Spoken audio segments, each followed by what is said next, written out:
So with everything that you know now and all this experience you built up over this big career as a photographer and now as an educator, and having mummed your child all the way to the grand old age of 24, what would you now say to your 8-year-old self? To my 8-year-old self? Ooh.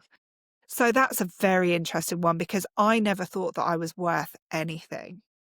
Like, there's a lot of childhood stuff still there, and it makes me feel quite emotional, because I was the shy child who would never put their hand up in class in case I said the wrong thing, in case people laughed at me. I would shuffle along with my head down.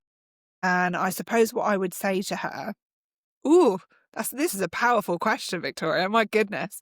I suppose what I would say to her is, you are enough and your voice is good enough to be heard. That's really powerful. Yeah. And I had to go through a lot of mindset work myself in order to get the podcast out there, because the reason that I'd kept quiet for so long is, what are people going to think? What are people going to say? But you need to, I suppose, and this can also translate to creating courses as well, is you need to make your desire to help people louder in your own head than caring about what people think or what people might say, because you'll never be criticised by someone who's doing more than you, only ever by someone who is doing less. That, I think, is one of my favourite quotes of all time, because it just makes all of that noise of criticism, it just dissipates, because you think, okay, well, get in the arena, you start a podcast then, you create a course then. And until you do, I mean, it's that Brené Brown thing, until you are in the arena getting pummeled, I'm not interested in your opinion. Yeah.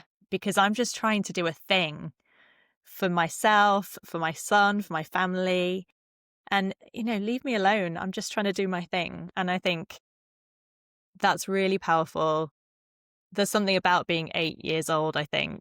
We're kind of quite vulnerable at that age. So tell me where people can find you if they would like to connect with you, or if they would like to learn more about, the whole process of creating a course and starting to monetize your knowledge. Where should they go and find you? You can find me on Instagram at I am Natalie Webster. You can also find me on Apple, Spotify, and all top podcast platforms at, what's the podcast called? The Rich Life Podcast. I was going to say at, because we've just been talking about Instagram, but it's the Rich Life Podcast on all top platforms.